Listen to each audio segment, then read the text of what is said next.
Alléluia. Dans cette nation, par exemple, Na ekolo tokoki si nous croyons soki tolingi que notre bonheur dépend du bonheur de cette nation, natina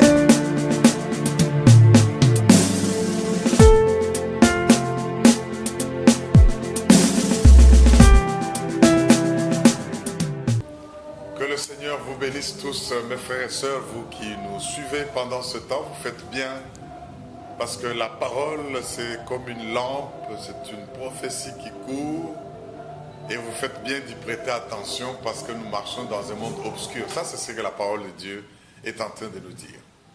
Je voudrais, au nom puissant de Jésus-Christ, non seulement vous bénir, parce qu'il y a de nouvelles saisons qui commencent, mais vous dire que vous faites bien de prêter attention à la parole de Dieu. Nous sommes appelés dans ce monde pour être, selon l'ordre suprême, de ceux qui font des nations des disciples en leur enseignant à observer tout ce que le Seigneur Jésus a prescrit et à les baptiser. À Logos Rema, nous appelons cela la libération des nations par l'Église. Diamant Bob Karonji, serviteur de Dieu pour vous, nous allons écouter et partager la parole de Dieu en cette nouvelle saison. Vous savez, quand une année passe et une autre commence, au niveau du Seigneur, il y a un temps nouveau, un ordre nouveau, au fait, une ouverture nouvelle et de nouvelles dimensions. Savez-vous que vous avez besoin du Saint-Esprit pour libérer les nations? Savez-vous que vous avez besoin du Saint-Esprit pour accéder à votre héritage? Est-ce que vous êtes prêts à accueillir le changement? Est-ce que vous êtes prêts, quand le Seigneur est en train de changer des choses, à embrasser le changement, même si apparemment, il ne ressemble pas à ce à quoi vous vous attendez? Suivez ce message et vous allez bien comprendre que la conquête de la terre promise est là, mais il y a des étapes à franchir, il y a des questions à se poser avec courage. Suivez et nous allons en reparler. Yahweh, Emmanuel, Alléluia, Alléluia, Alléluia, Emmanuel, tu es parmi nous. Emmanuel, Dieu parmi nous. Reconnais la présence de Dieu, Emmanuel, Dieu au milieu de son peuple. Est-ce que quelqu'un peut dire merci Seigneur d'être présent au milieu de nous? Alléluia. Père éternel et Dieu d'amour, tu es au milieu de nous, tu es Dieu parmi nous. Nous n'avons rien à craindre, nous n'avons rien de quoi avoir peur. Et tu es là pour nous faire du bien, nous restaurer, nous rafraîchir, nous bénir. Nous te glorifions et nous disons, Dieu est au milieu de nous. Il nous conduit, il nous restaure. Prends le centre et le contrôle, la direction de toutes choses. Tu es Emmanuel. Merci Jésus. Merci Esprit Saint. Et merci de nous rafraîchir encore une fois. De nous révéler ta volonté, ta parole. De nous oindre d'une onction fraîche et renouvelée pour les nouvelles saisons. Tu es Emmanuel, tu es notre roi. En ce dimanche prémisse, nous considérons que tu commences toutes choses et tu en fais de bonnes choses nouvelles. En ce dimanche prémisse, tu assainis tout le reste de notre temps. Nous venons nous décharger sur toi de tous nos soucis, Seigneur. Et nous savons que toi seul, tu prends soin de nous. Honneur et gloire à toi parce que tu guéris, tu restaures et tu fais des miracles. Et Jésus est élevé, il est annoncé. Emmanuel. Amen.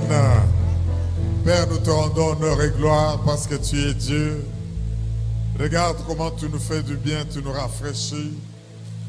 Viens et parle-nous. Instruis-nous, corrige-nous, guide-nous. Et sois honoré et prends plaisir dans notre adoration, dans ce culte, ce premier de l'année, ce premier du mois de janvier 2018. Et merci parce que je sais que dans ta joie, nous avons la force. Ta joie est notre force. Et comme tu es joyeux et content d'être avec nous, Nous sentons que nous sommes renforcés, fortifiés. Merci de le faire, Seigneur, au nom de Jésus. Et nous disons tous Amen. Acclame bien le Dieu Emmanuel. Merci. Tu ne peux pas ajouter un cri de joie sous cette pluie. Yes. Que Dieu soit loué. Amen. Veuillez bien vous asseoir, bien-aimés. Wow.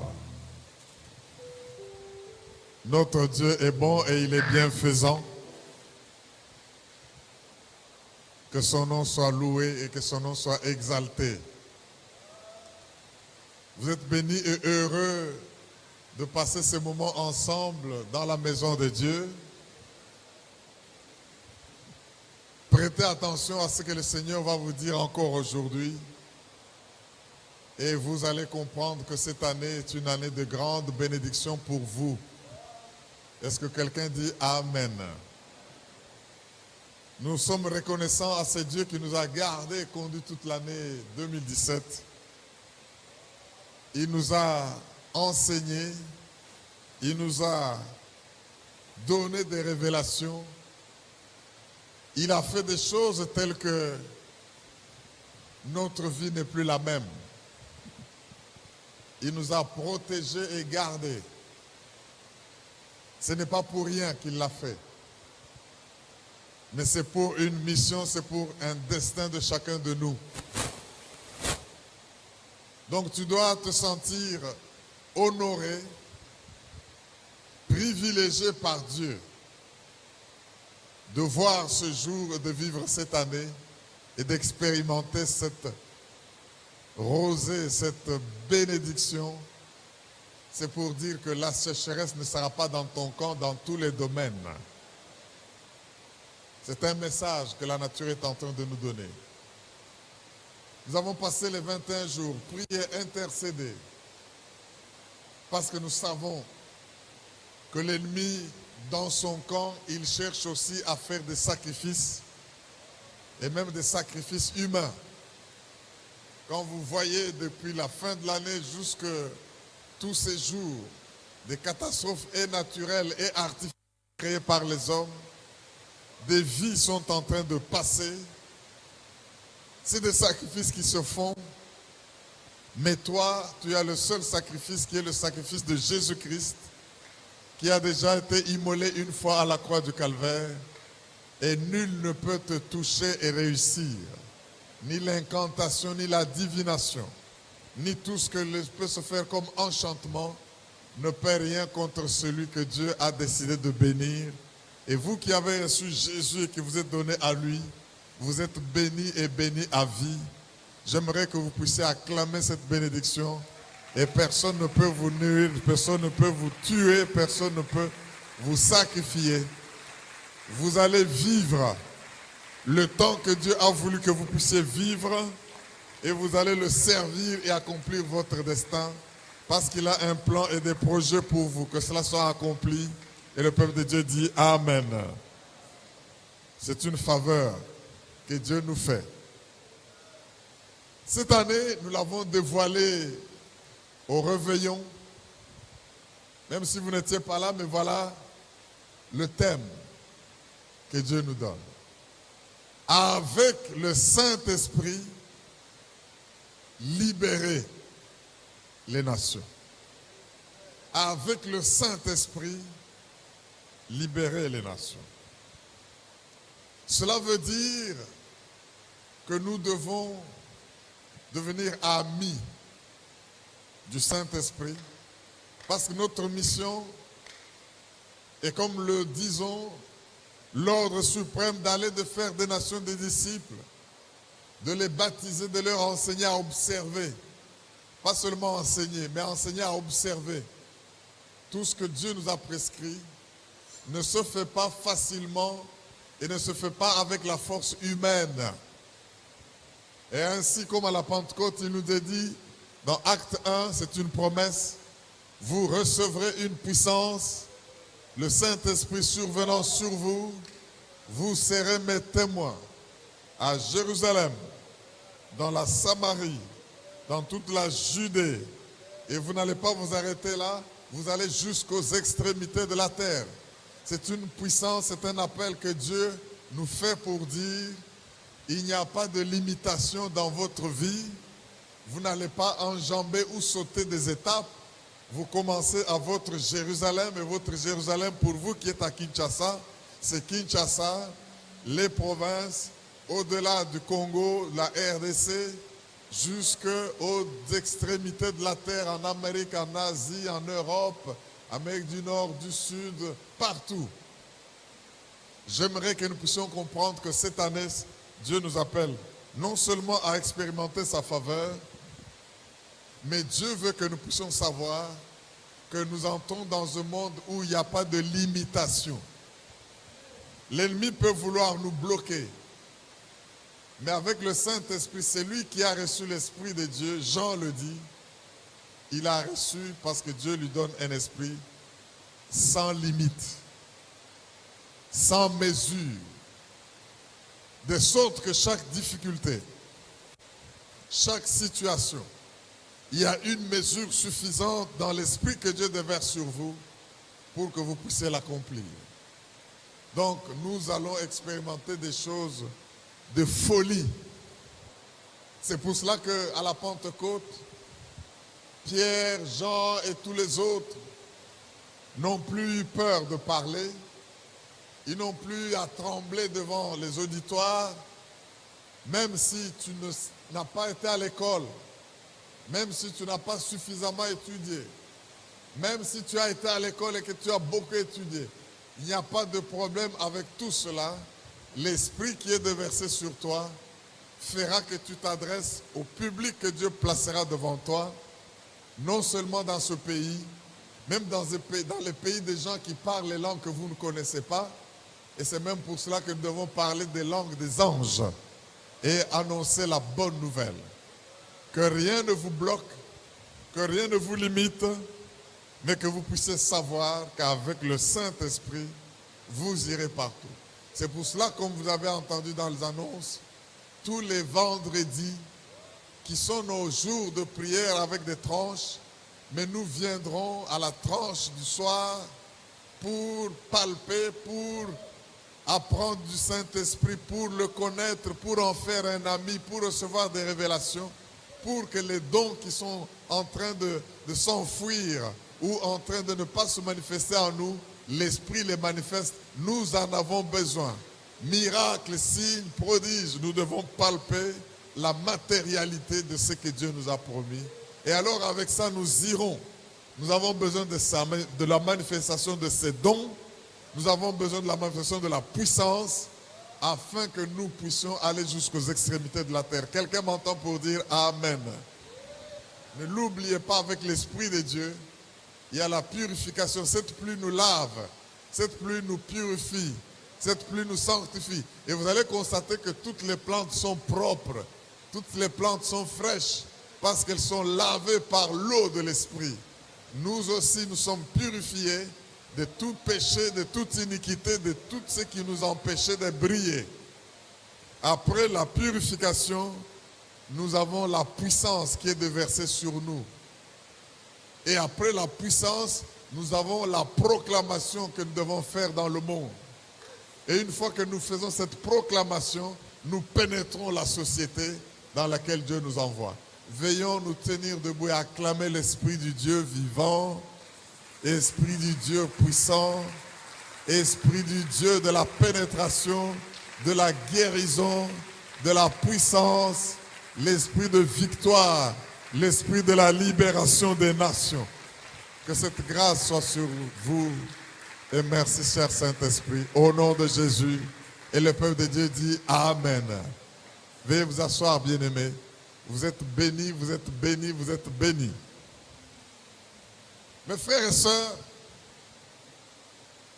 je voudrais, dans cette séance introductive de l'année, que nous puissions partager un texte qui va nous permettre de livrer le message que Dieu a placé en notre esprit pour son peuple que vous êtes. Allez avec moi dans Josué au chapitre 1er. Josué 1. Nous allons lire du verset 5 au verset 11. Josué 1, c'est un texte bien connu. Mais avant de le lire, laissez-moi vous donner un conseil. Ne considérez pas ce texte comme une conversation entre Dieu et Josué qui est historique, un Josué qui n'existe plus, mais prenez ce texte, appropriez-vous-le. Appropriez-vous ce texte bien-aimé. Considérez que c'est un message prophétique que Dieu vous donne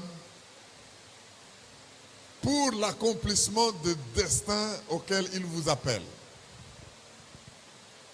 Ne regardez pas ce texte comme un commandement que Dieu a seulement donné, une obligation que Dieu a donnée à Josué à cause de sa mission. Mais considérez, parce que tout ce qui est écrit dans la Bible dit, il y a beaucoup de choses qu'on pouvait mettre, mais tout ce qui est mis dans les Saintes Écritures, cela a été pour notre instruction et pour notre édification. Donc même ce texte, je dois enlever Josué et mettre mon nom. Considérez que je vais converser avec Dieu, il va me parler et je vais dégager les révélations qu'il a placées là-dedans. Celui qui entend cela dit Amen.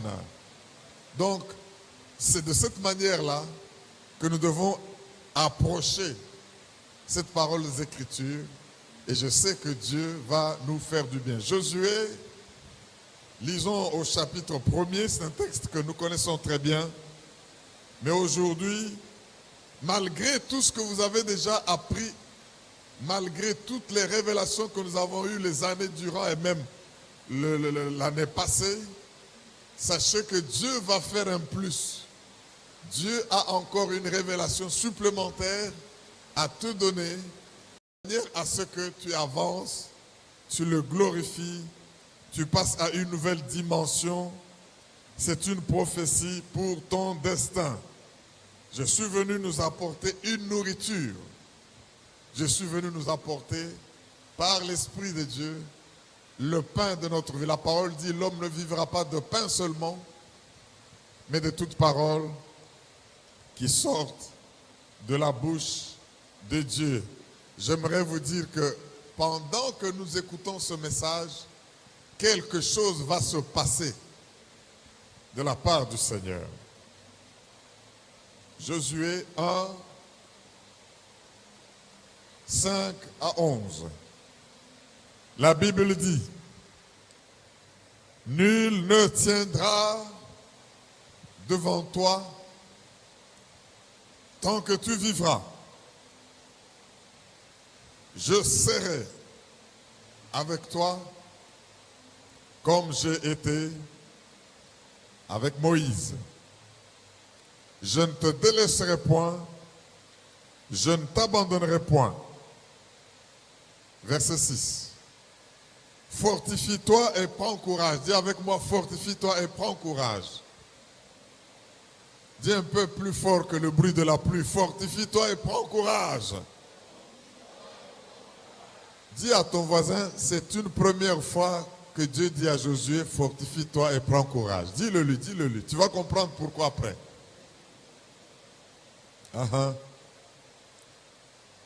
En agissant, fortifie-toi et prends courage, car c'est toi qui mettras ce peuple en possession du pays que j'ai juré à leur père de leur donner. À Josué, le pays, c'est la Palestine. Je ne sais pas si tu comprends que pour toi, ce pays, ce n'est pas la Palestine. C'est le pays dans lequel Dieu t'a placé. Quelqu'un dit Amen. Verset 7. Fortifie-toi seulement et aie bon courage. Disons-le ensemble. Fortifie-toi seulement et aie bon courage. Dis à ton voisin, c'est la deuxième fois que Dieu dit à Josué, fortifie-toi et prends courage. Mais ici, il est dit bon courage. Parce qu'il y a un mauvais courage, il y a un courage démoniaque. Il faut prendre le bon courage. En agissant fidèlement, selon toute la loi que Moïse, mon serviteur, t'a prescrite. Ne t'en détourne ni à droite, ni à gauche, afin de réussir dans tout ce que tu entreprendras. Dis à ton voisin, cette année, tu dois entreprendre quelque chose. Tu dois entreprendre. La réussite et le succès, c'est quand tu entreprends. Alléluia. Verset 8. Que ce livre de la loi ne s'éloigne point de ta bouche. Médite-le jour et nuit pour agir fidèlement selon tout ce qui y est prescrit. C'est alors que tu auras du succès dans tes entreprises. Le Seigneur insiste. C'est alors que tu auras du succès dans tout ce que tu vas entreprendre. Cette année, Dieu te veut entreprenant, Dieu te veut entrepreneur, Dieu te veut prêt à entreprendre pour réussir. Quelqu'un dit Amen. Verset 10. Non, verset 9. Ne t'ai-je pas donné cet ordre? Fortifie-toi et prends courage. Reprends avec moi, ne t'ai-je pas donné cet ordre? Quel est cet ordre? Fortifie-toi et prends courage. Dis à ton voisin, c'est la troisième fois que Dieu dit à Josué de se fortifier, de prendre courage. Ne t'effraie point et ne t'épouvante point, car l'Éternel ton Dieu est avec toi dans tout ce que tu entreprendras. Verset 10. Josué donna cet ordre aux officiers du peuple. Parcourez le camp. Et voici ce que vous commanderez au peuple. Préparez-vous des provisions, car dans 3 jours, dis avec moi, dans 3 jours, voilà, vous passerez ce Jourdain pour aller conquérir le pays dont l'Éternel votre Dieu vous donne la possession. Quelqu'un acclame la parole de Dieu. Quelqu'un acclame la bénédiction du Seigneur. Merci Jésus. Alléluia. Bien-aimé, quand j'ai lu cette parole, c'est une parole que nous avons déjà méditée à plusieurs reprises. Mais quand le Seigneur me l'a remis à cœur pour ce premier culte, je me suis posé des questions et Dieu a mis en mon cœur des rémas, des révélations que nous allons partager ensemble. Soyez prêts à être bénis par le Seigneur. Quand vous regardez ce texte, le Seigneur est décidé, résolu de bénir son peuple que vous êtes. Il dit, tout lieu que foulera la plante de vos pieds, ce lieu je vous le donne.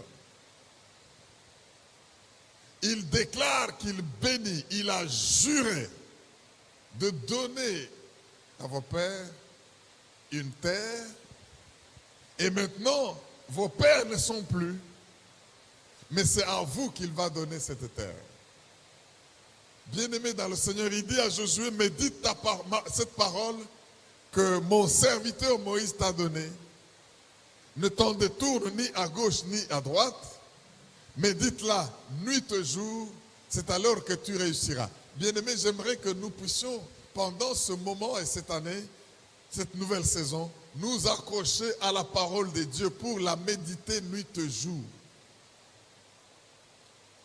Vous savez, David disait, ta parole est une lampe à mes pieds. Pourquoi? Parce que dans l'ancien temps, quand vous marchez dans l'obscurité, il n'y avait pas d'électricité, il n'y avait pas d'éclairage public, il n'y avait rien. Et dans un milieu obscur, tu as une lampe. Ce n'est même pas comme une torche qui peut projeter loin. C'est une lampe qui éclaire juste l'environnement de là où vous êtes. Et avec cette lampe, David prend l'image. Parce que la lampe ne vous montre pas tout le chemin et votre destination. La lampe éclaire juste pour que vous sachiez mettre la prochaine étape et faire le prochain pas. Et dès que vous avez fait un pas, elle vous éclaire pour un autre pas. Et dès que vous avez fui où mettre l'autre pas, la lampe vous éclaire pour les étapes. Et la Bible dit, le Seigneur éclaire les pas du juste et il prend plaisir dans ses activités. Job pouvait dire, j'ai aimé ta parole pour la serrer dans mon cœur et l'obéir à tes commandements. Je l'ai préféré plus que ma nourriture nécessaire. J'ai préféré ta parole mieux que ma nécessaire nourriture parce que ta parole me fait beaucoup de bien. Il y a beaucoup de choses et Dieu dit à Josué, médite-la. Il ne dit pas que je te donne l'éclairage de toute la parole en un jour. Tu as besoin du logos tous les jours, mais à chaque étape, Dieu, quand tu médites, il te fait des révélations dont tu as besoin pour ton prochain pas. C'est pour cela que même pour cette année nouvelle qui a commencé, quand nous méditons la parole, même dans nos campagnes d'études bibliques, Dieu nous révélera, comme la lampe à nos pieds, la prochaine étape et ce que nous devons faire pour cette année. Si vous considérez cette année comme une étape, il y a la parole de Dieu qui est nécessaire pour que tu ne tombes pas dans le piège du diable, mais pour que tu ailles jusqu'au bout dans l'accomplissement de ta mission. Médite-la jour et nuit. Ne t'en détourne ni à gauche ni à droite. C'est alors que tu réussiras dans tes entreprises. C'est alors que tu réussiras quand tu entreprendras. Nous sommes résolus d'entreprendre, mais nous avons besoin d'une lumière, d'une lampe, qui est la parole de Dieu. Et il nous la donne comme cette pluie qui nous parle aussi, qui tombe du ciel, ne rentre pas à Dieu sans produire les effets pour lesquels elle a été envoyée. La parole de Dieu est comme ça. Je ne peux pas toucher le ciel, mais quand une pluie comme ça tombe et me touche, je suis connecté par elle au ciel. Et par la parole, je touche le ciel. Les pensées de Dieu ne sont pas nos pensées, mais quand il envoie la parole, il nous donne ses pensées et nous connectons avec le ciel par cette parole. Est-ce que tu ne peux pas acclamer le Seigneur Dieu vivant? Alléluia. Merci Jésus.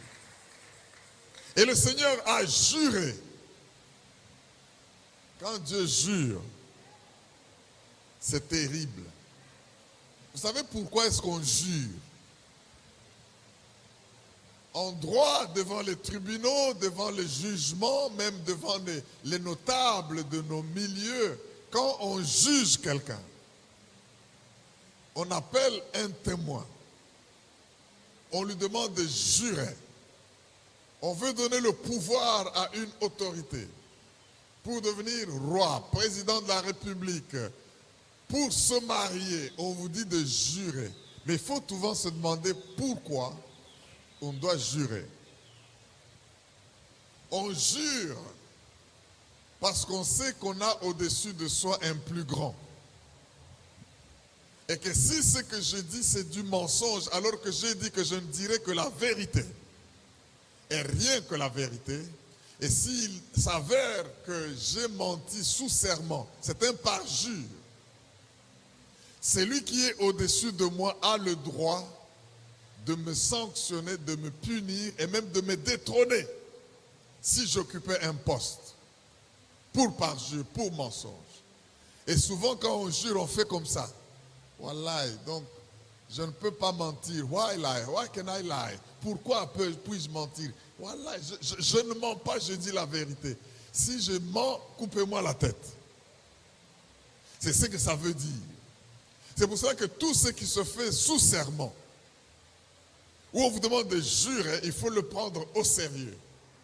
Parce que même si les hommes qui ont l'autorité arrivent à comploter avec vous et ne pas vous sanctionner, le Dieu qui est au-dessus de tout, lui qui est l'autorité suprême, qui n'est pas l'autorité déléguée, lui qui a le dernier mot, il va vous sanctionner. C'est pourquoi il dit que votre oui soit oui, que votre non soit non. Et ce qui vient en plus, ça vient du diable. Donc, mes frères et sœurs, Dieu s'est obligé de jurer. Il dit à Josué, cette terre que j'ai juré de donner à vos pères, vous allez la posséder. Voilà ce qu'il dit à Abraham. Allons dans Hébreux au chapitre 6. Pour comprendre l'importance de Dieu quand il jure. Hébreux, chapitre 6,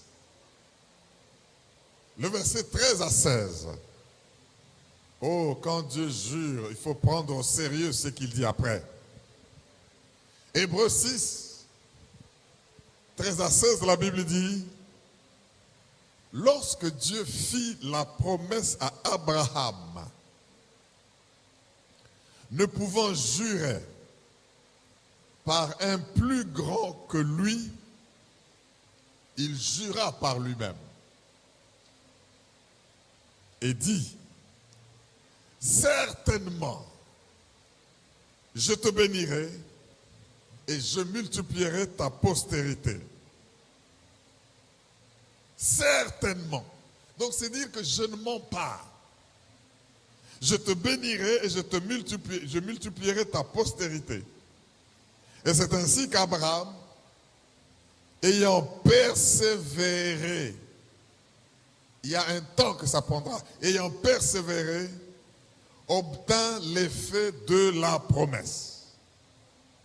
Or, les hommes jurent par celui qui est plus grand qu'eux. Et le serment est une garantie qui met fin à tous leurs différends. Est-ce que quelqu'un peut dire Alléluia? Mes frères et sœurs, quand vous lisez ce texte, vous regardez le sérieux que Dieu accorde à ce qu'il dit et ce qu'il fait. Il dit certainement. Si tu pouvais le voir comme on voit un homme, c'est comme s'il disait certainement. Il n'y a pas un plus grand que moi pour que quand j'aurai menti ou quand j'aurai échoué de faire ce que j'ai promis, qu'il me détrône. Il n'y en a pas. Alors il a juré par lui-même. Je te bénirai surely, assurément, certainement. Qu'on peut dire en d'autres termes, si vous vérifiez après et vous voyez que je ne vous ai pas béni et que je ne vous ai pas multiplié Abraham, en tout cas, je ne suis pas Dieu.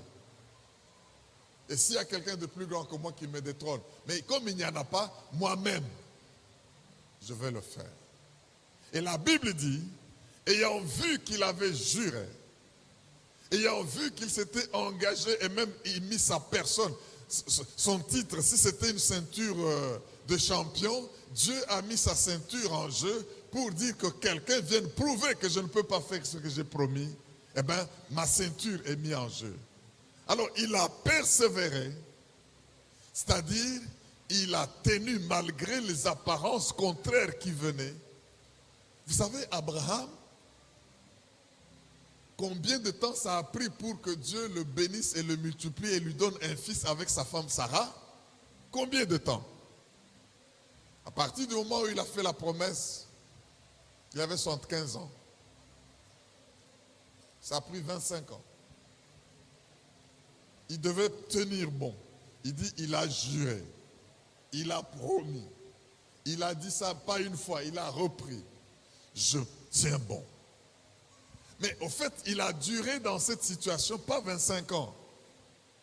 Parce que le jour où ils se sont mariés, la relation a commencé, le but de vouloir des enfants a commencé, jusqu'au jour où Dieu l'appelle, il se déplace et Dieu lui apparaît et lui fait la promesse. Ajoutez toutes ces années, vous verrez que Abraham a dû patienter et attendre longtemps. Mais la Bible nous dit, Hébreux 6 que nous venons de lire, que ayant persévéré, c'est-à-dire ayant cru sans douter, sans reculer, parce que Dieu a juré, eh bien, il a obtenu la promesse. Mes frères et sœurs, une chose c'est de recevoir la promesse, une autre c'est d'avoir la matérialisation de la promesse. Si tu ne persévères pas, même si la promesse est là, tu risques de ne pas la voir s'accomplir. Quelqu'un m'entend et dit Amen. Dieu me dit de vous dire que cette année, s'il vous a fait échapper à tous les dangers, à tous les complots de l'ennemi pour vous détruire, c'est parce qu'il veut vous bénir. S'il a bloqué pour que, quand vous regardez combien de gens meurent autour de nous et que vous vous échappez, Dieu me dit de vous dire que c'est parce qu'il est déterminé de vous bénir. S'il vous a fait voir ce seuil d'une nouvelle année, qui est une nouvelle dimension, une nouvelle étape dans le cours de l'histoire de cette terre, de ce monde, c'est parce qu'il est déterminé de vous bénir. S'il a fait que vous puissiez être là, tenir malgré et contre tout, pendant que le monde est dans une grande crise, une crise multiforme, une crise multisectorielle, une crise qui a emporté même des nations entières, mais toi tu tiens encore. Dieu me dit de te dire et de te rappeler, c'est parce qu'il a juré de te bénir. Si Dieu a fait que tu n'avais même pas un travail acceptable, avec des moyens acceptables, mais tu as vécu, tu as tenu, Dieu me dit de te dire, il a juré de te bénir. Est-ce que tu peux acclamer le Dieu qui nous bénit? Ouh, merci Jésus. Le Dieu qui te bénit. Le Dieu qui te bénit. Alléluia. Je veux que nous soyons conscients de cela. Tu ne respires pas, tu ne vis pas pour rien. Et toutes les situations par lesquelles tu es passé, qui pouvaient t'emporter, qui pouvaient te détruire, c'est parce que Dieu a voulu que quand tu vas comparer d'où tu es venu et où tu es passé, tu peux dire, sans l'Éternel qui nous protégea, quand la colère des hommes était contre nous, il nous aurait avalé. Mais il a fait déchirer le filet de l'oiseleur et nous nous sommes échappés. Nous voici en 2018. Gloire à l'agneau de Dieu. Qui aurait cru, qui aurait cru, qui aurait cru, qui aurait cru. Merci Jésus. Notre secours est dans le nom de l'Éternel qui a créé les cieux et la terre. Mais malheur à tous ceux qui ont voulu être obstacles, parce qu'il est de la justice de Dieu d'affliger ceux qui nous affligent. Mais nous continuons à avancer. Il dit, sûrement, je te bénirai, sûrement, je te multiplierai. Moi, j'aborde cette année avec conviction, avec foi dans le Dieu qui ne peut pas mentir. Et je sais qu'il me bénit, il me bénira et il va me multiplier. Je ne vais pas rester au même niveau, ni dans la même dimension, mais avec le Saint-Esprit, je vais atteindre la multiplication parce que la puissance repousse les limites. Que cela soit entendu et le peuple de Dieu dit Amen. Ok, bien aimé, je sens une onction spéciale pendant ce culte. Je sens la parole bouillonner et je sais que Dieu va visiter exceptionnellement quelqu'un et lui faire une chose à laquelle il ne s'attendait même pas, une chose qu'il avait déjà oublié que Dieu peut faire pour lui parce qu'il veut prouver qu'il est le Dieu fidèle à ses promesses. Je le crois et si tu le crois, dis Amen. Revenons, pas à nos moutons, mais revenons à notre texte de Josué chapitre 1er. Pour ceux qui viennent d'arriver, nous avons lu Josué 1, le verset 5 à 11. Dans cette bénédiction, Le Seigneur dit à Josué, j'ai demandé que nous ne puissions pas voir comme si Dieu parle avec Josué, mais aujourd'hui, il parle avec nous. Tout lieu que foulera la plante de tes pieds, ce lieu je te le donne et nul ne tiendra devant toi tant que tu vivras. C'est quoi un peu ton voisin? Dis-lui, tu es vivant ou tu es mort? Bon, si tu es vivant, nul ne tiendra devant toi. Ça, c'est ce que la parole de Dieu a dit. Nul ne tiendra devant toi. Parce que pour tous ceux qui vivent, il y a de l'espérance. Le fait que tu vis, ça suffit. Le reste, Dieu va s'en charger. Quelqu'un dit Amen. Bien-aimé, retiens ceci. La bénédiction n'est pas dans le lieu que la plante de tes pieds foule. La bénédiction est sur toi. La bénédiction n'est pas dans l'entreprise qui va t'engager. La bénédiction est sur toi. Si on décide de te chasser de cette entreprise, on a chassé la bénédiction. Si on décide de t'accueillir dans cette entreprise, on a accueilli la bénédiction. Parce que c'est toi qui es en train de partir et tout lieu que foule la plante de tes pieds, Dieu dit, ce lieu je te le donne, j'ai juré de te le donner, je te bénis. Donc, si tu décides de voyager et tu es dans un avion, la bénédiction est dans cet avion-là. Si tu décides de te marier avec un homme ou avec une femme, ce n'est pas l'homme ou la femme qui a la bénédiction, mais la bénédiction est sur toi et c'est elle qui va entrer dans ce mariage. Est-ce que tu peux dire Amen? Dès que tu as décidé de commencer une entreprise parce qu'il dit, c'est là lors que tu réussiras, la bénédiction n'est pas dans l'entreprise, la bénédiction est sur toi et quand tu entreprends, l'entreprise reçoit la bénédiction et tu as du succès. Oh, est-ce qu'il y a quelqu'un qui comprend ça comme je le comprends? Mon âme bénit le Seigneur. Sois conscient de cela, parce que c'est toi qui es porteur ou porteuse de bénédiction. C'est comme ça que Joseph était béni. Dès qu'il touche les entreprises de Potiphar, Potiphar dit non, je n'ai même pas à contrôler. Je te donne la direction de tout. Tu gères tellement bien et les choses prospèrent. La bénédiction l'a suivi là-bas. Mais dès qu'on a menti sur lui et qu'on l'a chassé et qu'il est allé en prison, si vous lisez l'histoire, on n'en parle même plus parce que la bénédiction a quitté chez Potiphar. Elle est allée en prison et tous ceux qui étaient en prison étaient bénis parce que oh mon Dieu, j'aime la présence de mon Dieu. Alléluia. Sois conscient de qui tu es et de ce que Dieu a placé en toi. Tu verras que tu ne vas pas pleurnicher devant les gens pour quémander leur faveur ou leur grâce, parce que tu sais que c'est toi qui es porteur des promesses de Dieu et eux sont en train de jouir de ces promesses. Gloire à l'agneau de Dieu. Mais dès que j'ai compris cela, je reviens au texte, comme je le disais, de Josué 1, 5 à 11. Je nous ai fait remarquer que Dieu a dit à Josué 3 fois dans ce texte, fortifie-toi et prends courage. La première fois, c'est alors que. La deuxième fois, il dit fortifie-toi et prends bon courage. Pas un courage mauvais. Il y a les gens qui ont le courage de tuer, le courage de faire du mal, le courage. Non. Le bon courage. Et tu auras, en anglais on dit good success, le bon succès. Donc j'aime que le succès que Dieu me donne soit un bon succès. Dis Amen, je vais ajouter quelque chose. Il y a un succès tel que quand tu l'as, tu perds le chemin de l'église. On ne te voit plus. Ça c'est un mauvais succès. Il y a un succès tel que tu détruis même ton ménage. Tu n'as plus le temps pour ton conjoint et tes enfants. Ça, c'est un mauvais succès. Il y a un succès tel que quand tu l'as, tu ne peux plus dormir.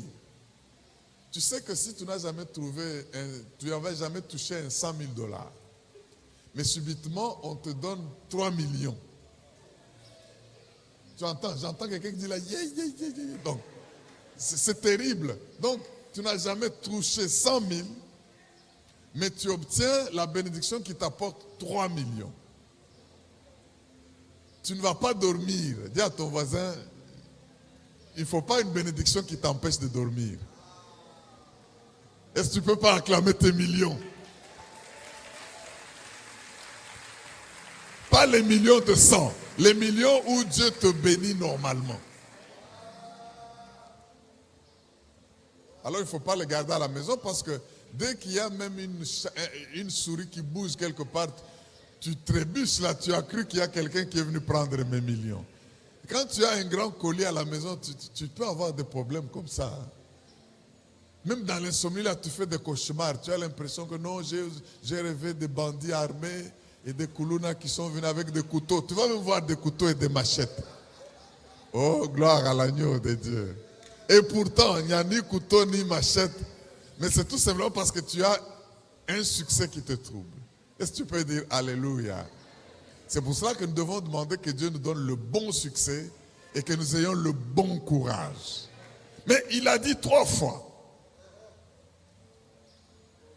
3 fois. Or, ce que je connais de Dieu, écoutez ce que moi je connais de Dieu.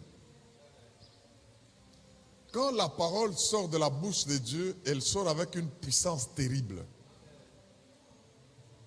Pour que Dieu n'ait pas besoin de parler 3-4 fois la même chose. Dès qu'il a dit que la lumière soit, jusqu'aujourd'hui, la lumière n'est plus jamais partie. Une seule fois a suffi pour que la parole de Dieu s'accomplisse et qu'elle produise les effets. Alors je me dis, Seigneur, ta parole a une telle puissance. Dès qu'il a croisé cette femme qui avait son fils mort et qui allait à l'enterrement, il a parlé et l'enfant est ressuscité et il a remis à sa mère. Une fois, cela a suffi. Dieu est arrivé au tombeau de Lazare. Jésus déclare, Lazare, il n'a pas eu besoin de dire 2 fois, sors! Lazare s'est levé malgré ses liens, malgré qu'il avait fait 3 jours sans manger, malgré que le sang ne circule. Vous pouvez vous imaginer quelqu'un mort 3 jours, il a faim. Toi, quand tu fais le jeûne de 3 jours à la fin, on voit la lèvre inférieure là qui commence à avoir des croûtes et tout cela. Mais Lazare s'est endormi 3 jours sans manger, sans boire, sans que le sang ne circule. Mais dès que la parole puissante, oh mon Dieu, est sortie pour dire Lazare, sors. Lazare est sorti. On a seulement vu. Allez, déliez-le. On l'a délié et il a commencé à marcher. Une seule fois, la parole de Dieu a suffi pour faire le miracle. Je le vois qui va chez le centenier. Et dès qu'il trouve cet enfant qui était déjà mort et tout le monde pleurait, il s'écrie Talita Kumi. Dès qu'il a crié cela, l'enfant est ressuscité. Est-ce que quelqu'un peut dire Amen? Le Dieu que tu sers est un Dieu tout-puissant. Mais pourquoi cette fois-ci, il ne parle pas une seule fois, prend courage et s'arrête là, il revient. Il ajoute, prends bon courage. Au verset 6, au verset 7, au verset 9, il revient encore. Ne t'ai-je pas dit? Prends courage et c'est alors que tu réussiras. Je me suis dit, Seigneur, révèle-moi quelque chose. Il y a quelque chose que tu dois m'expliquer ici. Pourquoi? Ta parole une seule fois suffit et crée. Et c'est ça que le Seigneur veut nous révéler aujourd'hui. Et quand Josué sort, à partir du verset 10 et 11 de Josué 1, parce que la première partie, c'est une conversation entre Dieu et Josué. Maintenant, il doit aller parler au peuple. La Bible dit, il parle aux officiers du peuple. Lui ne leur dit pas, prenez courage. Il leur dit, dites au peuple de préparer de provisions. Parce que dans combien de jours? 3 jours. Et on lui a dit de prendre courage combien de fois? 3 fois. Donc il y a prends courage pour un jour, prends courage pour un deuxième, prends courage pour un troisième. Même si vous ne dites pas Amen, c'est ça la vérité. Oh mon Dieu, soyez attentifs et suivez la révélation. Dans 3 jours, vous allez traverser ce Jourdain. Nous libérons avec le Saint-Esprit et le Jourdain dans les Saintes Écritures représente le Saint-Esprit. C'est pourquoi Jean-Baptiste, il y avait beaucoup d'autres rivières dans la Palestine, mais il allait baptiser au Jourdain. Le baptême dans le Saint-Esprit. Oh, tous les vendredis, j'aime bien voir comment Dieu va nous baptiser dans le Saint-Esprit, qui sera notre Jourdain afin d'hériter notre héritage. Occupé par les Phérésiens, par les Cananéens, par les Jébusiens, par les Philistins, par tous ces géants. Mais nous devons traverser le Jourdain dans 3 jours. Alléluia. Tu n'accèdes pas à ton héritage, à ta promesse, si tu n'es pas baptisé dans le Saint-Esprit. Ici, tu ne fais rien sans recourir au Saint-Esprit. Tu dois être plongé, immergé dedans. Mais 3 jours, préparez les provisions. J'aimerais, pour la compréhension de la révélation spirituelle de ce qu'il y a dans ce texte, que tu comprennes une chose. Ne prends pas ces jours comme étant des périodes de 24 heures. Il ne s'agit pas ici de 3 périodes de 24 heures. Mais il s'agit plutôt de 3 stades que tu dois traverser dans le processus qui t'introduit dans ton héritage. Quelqu'un m'entend et dit Amen. Et que pour chaque stade, tu dois avoir le courage et de tenir bon. C'est comme si la Trinité divine venait. Josué, le Père dit, prends courage. Il attend que le Fils vienne. Dès que le Fils arrive, il dit, prends courage 2 fois. Et il dit maintenant, l'Esprit de Dieu va me parler. Quand l'Esprit de Dieu vient, il lui parle, il lui dit, prends courage. Oh mon Dieu. Est-ce qu'on peut enseigner sous la pluie un dimanche des choses comme ça, Logos Réma? Puis-je approfondir un peu ça? Ok, merci. Mes frères et sœurs, prends courage dans les 3 étapes qui vont te faire passer dans la transition, parce que le Jourdain, c'est aussi une transition.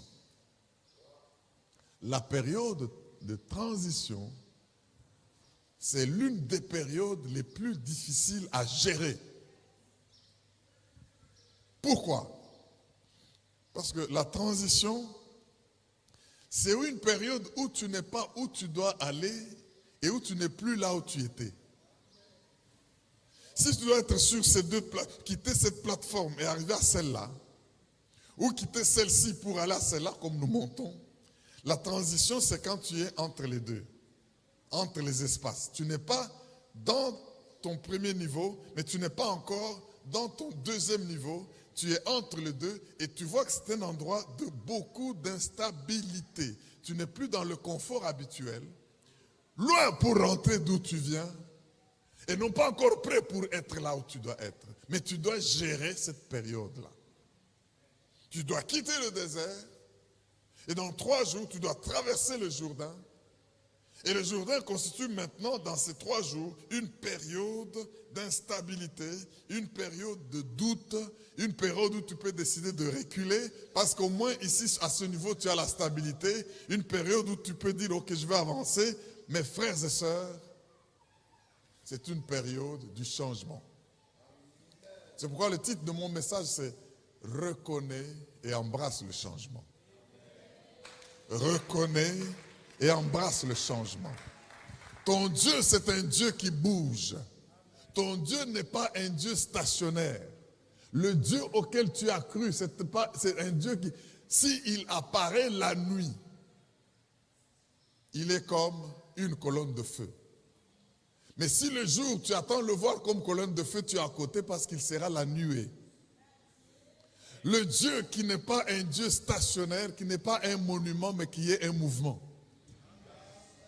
Ce Dieu-là, mes frères et sœurs, si tu n'es pas prêt à porter tes chaussures et à marcher avec lui, tu seras dépassé et tu ne sauras pas réussir. Avec Dieu, sois prêt à bouger parce qu'il bouge.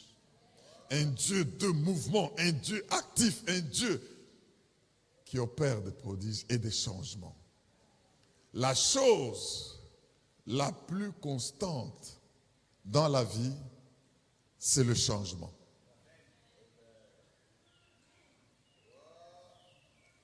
Est-ce que je parle à quelqu'un ce matin? Je dis ceci, dans la vie, la chose la plus permanente et constante, c'est le changement. Tu étais toute petite là, avec de bons cheveux noirs. Et tu sais depuis quand tu en as eu des cheveux blancs, même si tu noircis un peu, mais ils sont déjà blancs. Est-ce que tu peux dire Amen? Tu étais là tout jeune, tu n'as rien sur le visage, mais maintenant là tu as la barbe. Est-ce que tu sais quand est-ce que la barbe là s'est formée? C'est parce que la chose la plus constante dans la vie, c'est le changement. Tu étais là sans poitrine, maintenant là tu dois chercher des soutiens-gorge. Et tu sais quand est-ce que tu as commencé à avoir besoin de soutiens-gorge? Mais à cause de quoi? Dans la vie, la chose la plus stable, c'est le changement. Tu avais une voix de petit enfant là, et maintenant tu parles, elle est grande là. On dit, oh, depuis quand est-ce que... Mais c'est parce qu'il y a des choses qui se sont passées dans ton corps et il y a le changement. Si tu ne veux pas embrasser le changement, tu ne sauras pas marcher avec Dieu. Tout change. Est-ce que tu peux dire Amen? Mais il faut savoir reconnaître et adhérer au changement. Vous savez, il y a des gens qui aiment tellement la stabilité que même quand il a une voiture qu'il faut revendre à un prix pour occuper une bonne voiture, il dit, mais elle marche, pourquoi je vais la changer? Il faut trade, il faut aller dire, bon, ça coûte combien, j'ajoute combien, j'ai une nouvelle voiture. Il faut avoir la mentalité du changement. Oh, acclame bien, parce que tu comprends où est-ce que nous sommes en train d'en arriver. Laisse ce qui est passé là aux autres, si tu adoptes le changement. Amen. Dieu va vous donner les opportunités d'embrasser le changement, de changer de dimension. Tu peux être dans un endroit qui est très bien, mais sache qu'il y a mieux que là où tu es, et Dieu voudra que tu passes à une nouvelle dimension. Si tu dis Amen, je te donne un texte. Oh, acclamons le Dieu vivant, le Dieu du changement. Yes. Alléluia. Bien-aimé. Maintenant, pourquoi 3 fois prends courage? Je l'ai dit, parce que dans la transition qui mène à ton héritage et au passage du Jourdain, tu dois faire 3 jours. Pas 3 périodes de 24 heures. 3 étapes. Il faut maintenant que tu sois en mesure de te poser la question de savoir, je suis dans quelle étape de ma marche vers ma nouvelle dimension.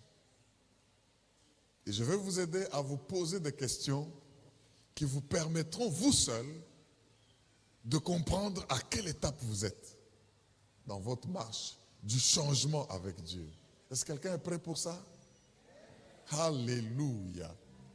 Première étape. Mais pour cela, lisons Exode, chapitre 16, 9 à 16. Exode, c'est dans l'Ancien Testament. Exode, chapitre 16. Celui qui a trouvé dit Amen. Et nous lisons du verset 9 à 16. Et nous allons bien comprendre pourquoi Dieu a parlé du courage. 3 fois. Pendant que vous cherchez Exode 7, parce que je vois qu'il y en avait qui étaient déjà au Nouveau Testament, obligés de rentrer à l'Ancien. Sachez que, toujours sur prenez courage, prends courage. Moi, je pensais qu'on doit prendre courage parce qu'il y aura des adversaires, parce qu'il y aura des épreuves, parce qu'il y aura des moments difficiles. Est-ce que vous savez ce que Dieu m'a dit? Dieu me dit que j'ai demandé à Josué de prendre courage parce qu'il sera béni. Est-ce que vous comprenez que la plus difficile chose que vous aurez à gérer avec le Seigneur cette année, c'est le succès? Ah, dites bien Amen, je vais vous éclipser que ça. Dites amen encore, je vais approfondir ça. Je dis ceci. La chose pour laquelle vous aurez beaucoup de difficultés à gérer cette année, c'est le succès. Alors, Dieu dit, à cause du succès et de la bénédiction que je suis déterminé de vous donner, soyez courageux. Je dis, oh, comment être courageux parce qu'on a du succès? Mais oui, parce que les gens ne vous haïront jamais quand vous êtes quelqu'un qui échoue. On va voir pourquoi. Vous avez échoué. Vous mourrez de votre propre mort. On va voir pourquoi. Les gens ne vous critiqueront jamais du fait que vous avez échoué. Mais quand vous réussissez, vous avez le succès comme celui que Dieu va vous donner pendant ce temps, vous allez devenir l'objet de curiosité, de jalousie et de haine. On vous calomniera, on vous critiquera, on enverra même des commandos, des actions pour vous détruire et vous faire échouer. Heureusement que quand c'est Dieu qui vous fait réussir, il ne le fait suivre d'aucun chagrin. Et nul ne peut réussir de vous contrer. Parce que c'est Dieu lui-même, le Tout-Puissant, qui a décidé de vous bénir. Alors il dit, vous risquez d'avoir, comme j'ai dit là, vous n'avez jamais eu un 100 000 $, mais vous en avez des millions, mais vous allez commencer à trembler. Vous allez commencer à avoir peur. Et Dieu dit, je vais vous bénir, prenez courage. Donc le courage dont vous avez besoin, c'est du fait que Dieu va vous donner du succès. Vous n'aurez pas besoin de vous expliquer devant qui que ce soit. Vous savez, je n'ai pas menti, je n'ai pas volé, je n'ai pas fait ceci. Dieu vous bénit, avancez seulement dans la bénédiction. Et que les gens constatent que vous êtes en train de devenir riche, vous deviendrez fort riche et vous allez aller vous enrichissant et ils comprendront que c'est parce que Dieu vous bénit. Quelqu'un dit Alléluia. Oh, aidez-moi à acclamer, même 30 secondes. Le Dieu puissant. Aidez-moi à pousser des cris de joie devant le Dieu glorieux, le Dieu miséricordieux, le Dieu de bénédiction. Est-ce que tu peux dire Alléluia? Donc, le courage à cause du succès qui va vous accompagner. Et ça, c'est très important à comprendre. Voilà, vous avez trouvé Exode 16. Nous allons lire Exode, chapitre 16, 9 à 16. Moïse dit à Aaron, dit à toute l'assemblée des enfants d'Israël, approchez-vous devant l'Éternel, car il a entendu vos murmures. Celui qui a murmuré, même dans le fond de son cœur, qu'il sache que Dieu a entendu. Dieu a entendu vos murmures. Et tandis qu'Aaron parlait à toute l'assemblée des enfants d'Israël, ils se tournèrent du côté du désert. Et voici, la gloire de l'Éternel parut dans la nuée. L'Éternel s'adressant à Moïse dit, « J'ai entendu les murmures des enfants d'Israël. Dis-leur, entre les deux soirs, vous mangerez de la viande. » Dis avec moi, de la viande. Et au matin, vous vous rassasierez de quoi? De pain. Dis avec moi, le pain.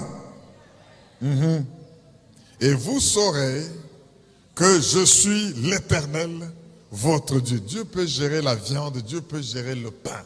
Et vous saurez que je suis l'Éternel, votre Dieu. Le soir, il survint des cailles. Dis avec moi, les cailles. Qui couvrirent le camp. Et au matin, il y eut quoi? Une couche de rosée autour du camp. Oh, j'aime que cette couche soit sur Logos Rema tous les jours. Parce que quand la couche arrive, sachez qu'après, il y a la viande, il y a les cailles, il y a la bénédiction, il y a la manne. Et c'est le Saint-Esprit. Partout où vous verrez la manifestation de l'onction, soyez déjà contents. Parce qu'après la rosée, il y a quelque chose qui se passe. Quand cette rosée fut dissipée, verset 14, il y avait à la surface du désert quelque chose de menu comme des grains, quelque chose de menu comme de la gelée blanche sur la terre. Les enfants d'Israël regardèrent et se dirent l'un à l'autre, qu'est-ce que c'est, qu'est-ce que cela? Car ils ne savaient pas ce que c'était. Moïse dit, c'est le pain. Dis avec moi, c'est le pain. Oui, c'est le pain que l'Éternel vous donne pour nourriture. Voici ce que l'Éternel a ordonné.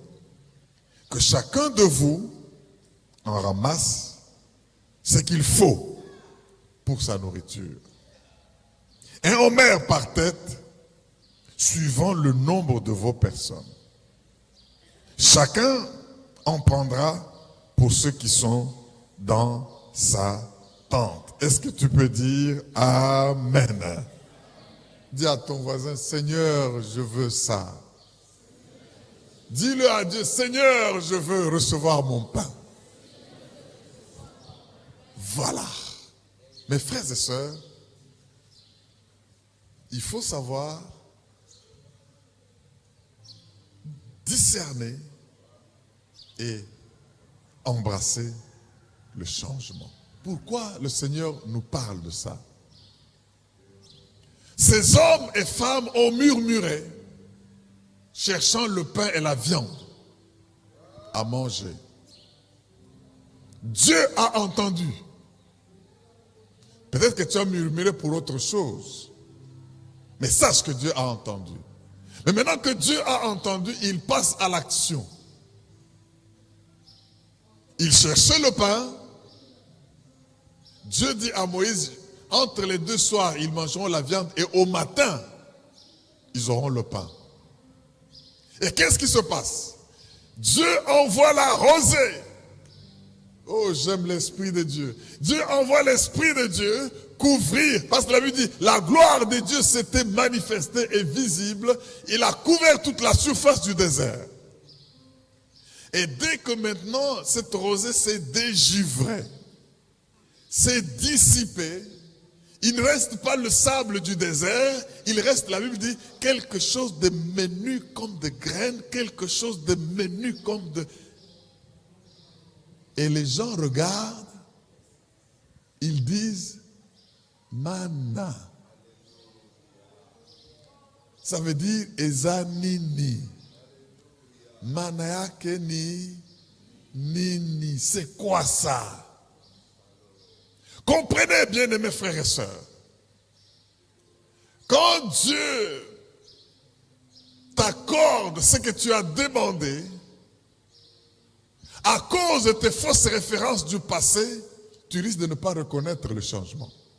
Oh, oh, oh, oh, oh.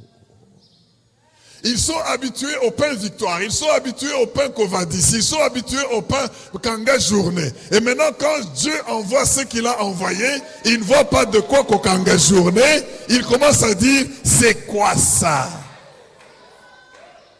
Est-ce que tu es prêt à reconnaître le changement que tu as demandé à Dieu? Depuis quand on peut maintenant avoir des bombes lacrymogènes dans des églises? Mais c'est ça le changement. Mais tu ne sais pas le reconnaître, bien-aimé. Tu as dit, libération des nations par l'église, nous allons faire ceci et cela. Et quand Dieu envoie la nourriture que tu as demandé, le pain que tu as demandé, la libération que tu as demandé, tu commences à dire, depuis quand est-ce que les choses sont comme ça? Mais c'est depuis que le changement a commencé. Acclame bien le Dieu du changement. Alléluia. Acclame bien le Dieu du changement. Mais bien-aimé, le changement, vous n'allez pas le reconnaître si vous avez les repères anciens. Oui. Si vous croyez que ça sera comme le pain Covadis alors que c'est le pain, ceci est symbolique de Jésus. La Bible dit, Jésus est venu, le Messie tant attendu, mais ils ne l'ont pas reconnu. Mais à tous ceux qui l'ont reconnu et qui l'ont reçu, il a donné le pouvoir de devenir enfants de Dieu, lesquels ne sont pas nés de la chair ni du sang, mais qui sont nés de Dieu. Il est venu au milieu de nous. Nous l'avons vu habiter, plein de gloire, comme la gloire du Fils unique de Dieu. J'aimerais te dire, mon frère et ma soeur, Dieu a déjà commencé à changer les choses, mais es-tu prêt à le reconnaître? Ou tu le regardes à distance en disant, qu'est-ce que cela? Heureusement qu'ils avaient Moïse à côté pour leur dire, c'est le pain. Ça ne ressemble pas à ce que vous attendiez, mais c'est ce que vous attendiez. Ça ne ressemble pas à ce que vous croyez, mais c'est ce que vous devez attendre. Jésus est venu, ils ont attendu le Messie, ils ont prié pour le Messie. Il leur dit, vos pères ont reçu la manne dans le désert, mais ne venez pas vraiment du ciel. Ici se trouve le pain de vie. Bien-aimés, qu'est-ce que nous devons retenir? Dieu peut nous envoyer les choses dont nous avons besoin, mais nous risquons de ne pas les reconnaître. Une chose, c'est d'avoir la promesse de Dieu. Une chose, c'est de la reconnaître quand elle est en train de se matérialiser. Mais cette année, même sous des formes qui vont nous dépasser, je ne peux pas demander à Dieu un poisson et croire qu'il va me donner un serpent. Je ne peux pas lui demander un œuf et il me donne une pierre, du pain. Il va me donner ce qui me convient. Tu as peut-être demandé de te marier, mais es-tu prêt à reconnaître l'homme ou la femme que Dieu t'envoie? C'est là toute la question. Tu as demandé du travail, tellement le chômage, ou bien le travail de mauvais salaire t'a fatigué. Je veux du bon travail. Mais quand Dieu te donne le travail, tu commences à dire, mana, qu'est-ce que cela? Et moi je te réponds, c'est le travail que tu as demandé.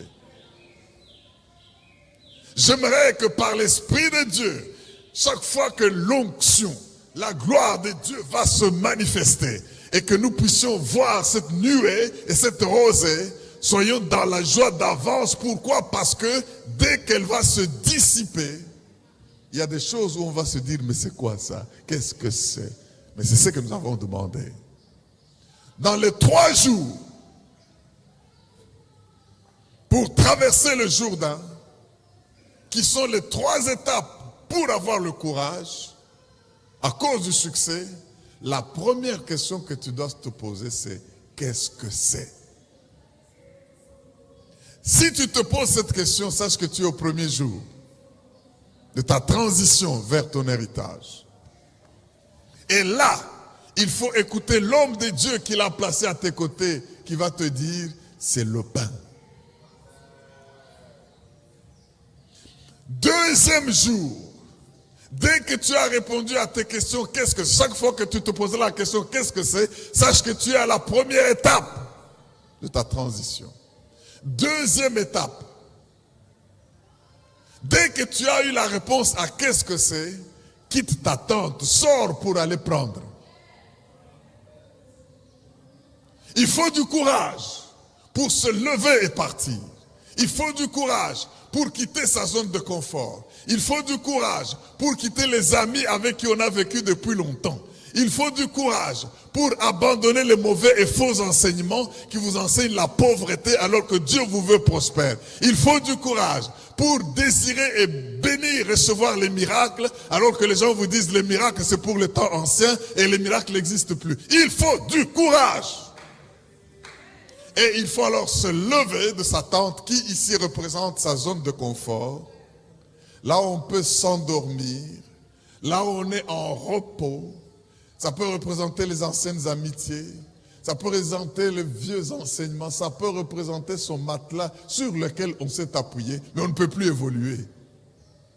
La manne, le pain qui vient de Dieu ne viendra pas, n'a pas de pied pour venir à ta porte et frapper et dire je suis là, prends-moi et mange-moi. C'est toi qui dois te lever et être entreprenant. C'est ainsi que Dieu dit à Josué, dans tes entreprises,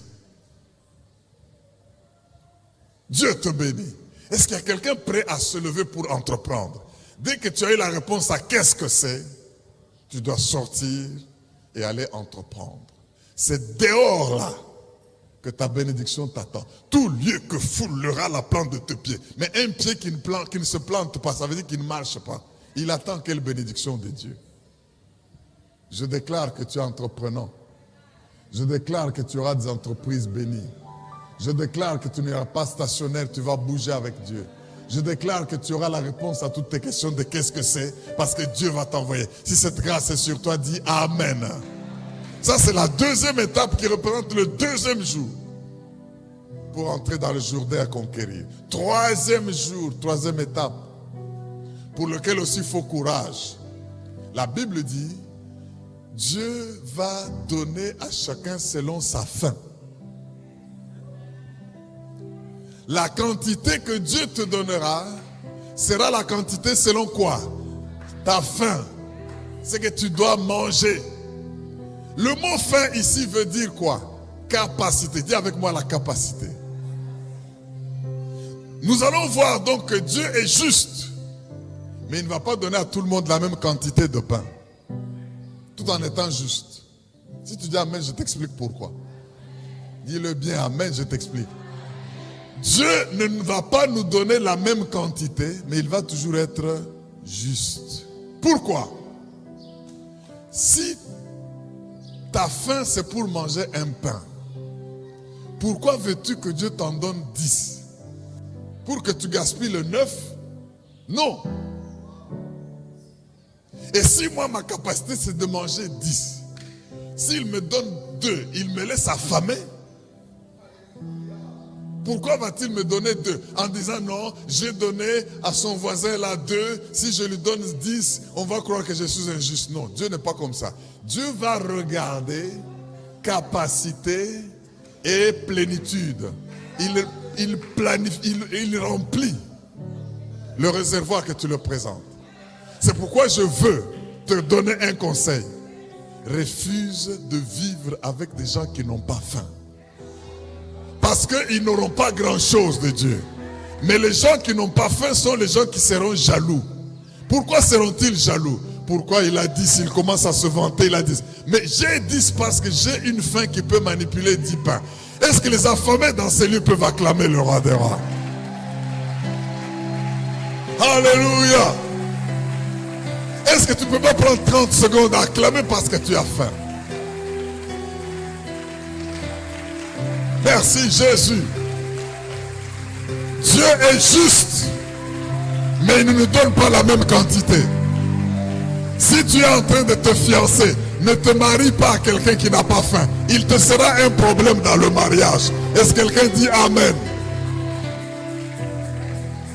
Alléluia. Problème de capacité et problème de plénitude. Dieu remplit. Tu as droit à une moitié de pain pour te rassasier. Il te donne la moitié du pain. Ne sois plus jaloux. Dis pas à ton voisin, tu es jaloux de moi. Est-ce que tu peux manipuler ce que je peux manger moi? Hein? Est-ce que tu le peux? Logos Rema, vous êtes appelés à avoir faim, à augmenter votre capacité et Dieu vous remplira, Dieu vous bénira. Ayez faim de promotion. Ayez faim de la grandeur. Ayez faim des millions. Ayez faim des entreprises qui réussissent. Ayez faim de devenir des grandes personnalités. Ayez faim de postuler, de poser des candidatures. Ayez faim d'avoir beaucoup d'argent. Ayez faim de vous marier. Ayez faim de voyager. Ayez faim d'avoir beaucoup de biens. Dieu vous donnera selon la faim. Au nom de... Et dans ces 3 jours-là, qu'est-ce que c'est? Sortie de sa tente et augmentation de la capacité, tu entres dans ton héritage. Tiens-toi debout, acclame très fort le roi des rois. Voilà, adhérer au changement. La seule chose constante dans la vie et qui ne change pas, c'est le changement. Le changement est permanent, tout change. Quand nous croissons, nous changeons. Et tout dans notre vie évolue. Et si vous ne savez pas adhérer ou embrasser le changement, votre Dieu, c'est un Dieu du changement. Et je voudrais que vous puissiez bien comprendre qu'il vous bénit et il vous fait entrer dans votre héritage. C'est très important, bien-aimés dans le Seigneur, que nous puissions toujours comprendre comment Dieu fait les choses et que notre passé, nos références habituelles ne nous empêchent pas d'accéder à l'inhabituel. Oh, mais vous êtes bénis, prenez courage, vous êtes hommes et femmes de succès avec le Seigneur et par le Saint-Esprit. Cela est très bien entendu. Donc commencez cette année, commencez cette saison avec enthousiasme, avec conviction, entreprenez. La bénédiction n'est pas dans l'entreprise où vous êtes, la bénédiction est sur vous. La bénédiction n'est pas là où vous voyagez, où vous allez, la bénédiction est sur vous. Et Dieu voudrait que vous puissiez franchir les étapes. Oh, mais que c'est une très bonne parole à laquelle nous devons nous accrocher. Et vous verrez que le Dieu qui ne peut pas vous donner un serpent quand vous demandez du poisson, ne vous donnera jamais rien qui puisse vous nuire. Soyez bénis et à toutes vos questions, vos qu'est-ce que c'est, que Dieu vous réponde et vous allez passer dans votre héritage. Ça, c'est très intéressant. Mais avant de terminer, je voudrais vous inviter à nous joindre à Logos-Rema. Nous prions à Kinshasa, nous sommes sur l'avenue Sayo dans la commune de Kassavubu. Logos-Rema, le centre de gloire central d'Émiclore, le quartier général, la fidélité des dieux. Tous les dimanches, nous avons 3 cultes. Un premier culte qui commence à 7h30, il est en Lingala. Il se termine 9h30 et nous commençons la Sainte Seine. Le culte en français commence à 11h30, 10h30, 11h juste, et nous allons jusqu'à 12h30 avec le culte en français. À 17h, nous venons pour le culte en anglais et nous servons le Seigneur toute la journée de dimanche. C'est la journée du Seigneur. Mettez aussi cette journée à part, servez Dieu et vous verrez qu'il va vous équiper. Que le Seigneur vous bénisse et il faut aimer l'effusion du Saint-Esprit parce que c'est avec le Saint-Esprit que nous allons libérer. Bon dimanche et à très bientôt. Suivez-nous sur les médias sociaux, notre compte Facebook, vous le voyez sur l'écran, YouTube et vous serez servis. Merci et à la prochaine.